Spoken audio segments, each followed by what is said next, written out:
14 aset lainnya. Sosialisasi buku panduan akuntansi perbankan BPAK terkait aset lainnya yang dikukuhkan melalui Surat Edaran Otoritas Jasa Keuangan Nomor 34 SEOJK 03 2022 persembahan dari DPNP Otoritas Jasa Keuangan. Panduan akuntansi perbankan pada video ini mencakup aset tak berwujud, research and development, agunan yang diambil alih atau AIDA, dan properti investasi atau properti terbengkalai. Mari kita mulai ke subbab pertama dalam bab aset lainnya, yaitu aset tak berwujud beserta amortisasi. Aset tak berwujud merupakan salah satu aset yang pada umumnya dimiliki oleh bank, seperti teknologi, hak intelektual, desain, merek dagang, paten, hak cipta, dan sebagainya. Aset ini antara lain harus memenuhi definisi keteridentifikasian, pengendalian, dan manfaat ekonomik di masa depan. Aset tak berwujud hanya diakui oleh bank jika bank memperoleh manfaat ekonomik dari aset dan biaya perolehan dapat diukur secara handal. Bank dapat memiliki metode pengukurannya, yaitu metode biaya ataupun metode revaluasi. Dalam hal bank memiliki model biaya, bank mengukur aset tak berwujud sebesar biaya perolehan dikurangi akumulasi amortisasi dan amortisasi rugi penurunan nilai. Sedangkan bank yang menggunakan model revaluasi mengukur sebesar nilai wajar pada tanggal revaluasi dikurangi akumulasi amortisasi dan akumulasi rugi penurunan nilai setelah tanggal revaluasi. Dalam menyajikan dan mengungkapkan aset tak berwujud pada laporan keuangan, bank mengungkapkan antara lain umur manfaat, metode penurunan nilai, rekonsiliasi, jumlah, dan pos dalam lembar. Berikut contoh ilustrasi jurnal terkait aset tak berwujud. Pada saat pengakuan awal, bank mengakui 1. Bagian yang bukan merupakan biaya perolehan aset tak berwujud, dan 2. Perolehan aset tak berwujud baik dalam proses maupun telah dapat digunakan. Pada saat pengukuran selanjutnya, bank melakukan pengukuran amortisasi aset tak berwujud dan penurunan nilai atas aset tak berwujud tersebut. Dalam hal bank menggunakan model revaluasi, dalam pengukuran selanjutnya, bank mengakui penambahan nilai valuasi di aset dan di ekuitas khususnya pada pos selisih revaluasi aset tak berwujud pada pendapatan komprehensif lain. Pada saat dilakukan penghentian pengakuan atas aset tak berwujud tersebut, bank mengakui kas pada sisi debit beserta jurnal balik selisih revaluasi aset tak berwujud yang telah dibentuk dan pengembangan nilai atas aset tak berwujud tersebut. Bank menghapus aset tak berwujud tersebut dari sisi aset dan mengakui kerugian atau keuntungan pelepasan aset tersebut. Selanjutnya kita membahas mengenai research and development. Secara umum, aset berupa research and development merupakan aset tak berwujud. Dalam tahap penelitian,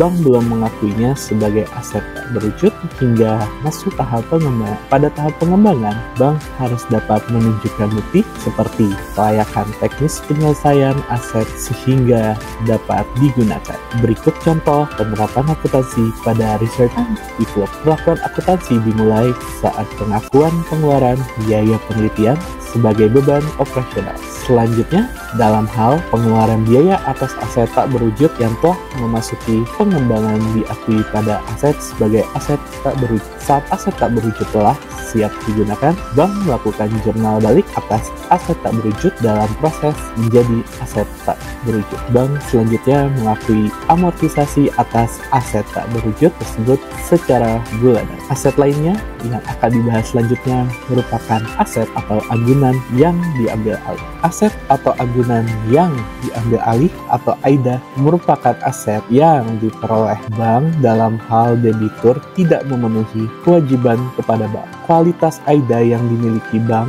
diatur lebih lanjut pada POJK yang mengatur mengenai kualitas aset produk. Pengakuan awal, bank melakukan klasifikasi sebagai AIDA jika nilai tercatat kewajiban kepada debitur akan dipulihkan melalui transaksi penjualan AIDA.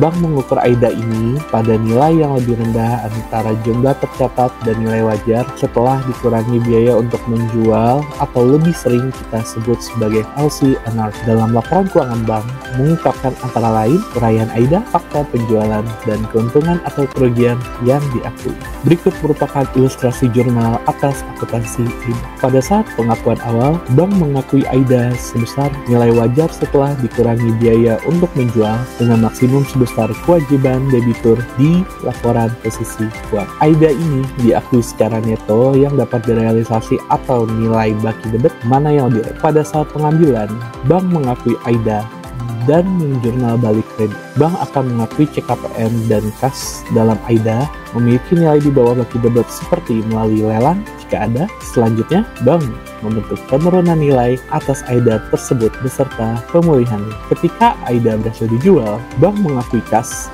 dan menghapus AIDA pada laporan posisi keuangan. Pada saat bersamaan, bank mengakui ketika adanya keuntungan atau kerugian atas penjualan AIDA tersebut. Dalam hal bank menggunakan AIDA tersebut untuk operasional bank, AIDA tersebut dihapus bukukan dari laporan posisi keuangan dan mengakui aset tetap. Pada subbab terakhir akan kita bahas mengenai panduan akuntansi untuk properti investasi atau properti terbengkalai. Properti terbengkalai merupakan aset tetap bank yang tidak digunakan dalam kegiatan operasional. Aset ini diakui kualitasnya seperti perlakuan AIDA. Dalam mengukur properti terbengkalai, bank mengukur pada nilai yang lebih rendah antara jumlah tercatat dan nilai wajar setelah dikurangi biaya untuk menjual. Bank dapat mengakui keuntungan atau peningkatan nilai wajar dikurangi biaya untuk menjual, tetapi tidak boleh lebih dari akumulasi rugi penurunan nilai yang telah diakui. Properti terbengkalai ini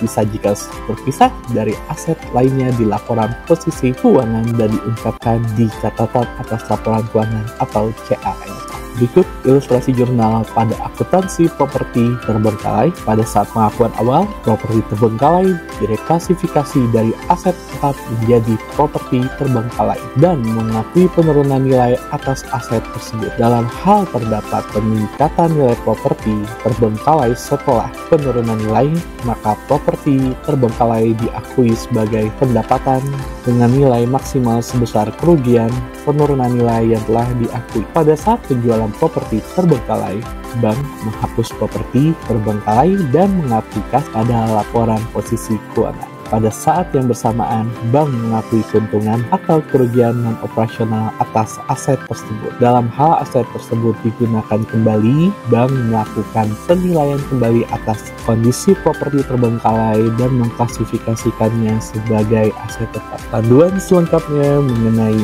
akuntansi atas aset lainnya, baik aset tak berwujud, research and development, AIDA, dan properti terbengkalai dapat diunduh melalui SIKEPO. Dari ketentuan perbankan, akses SIKEPO aja. Terima kasih.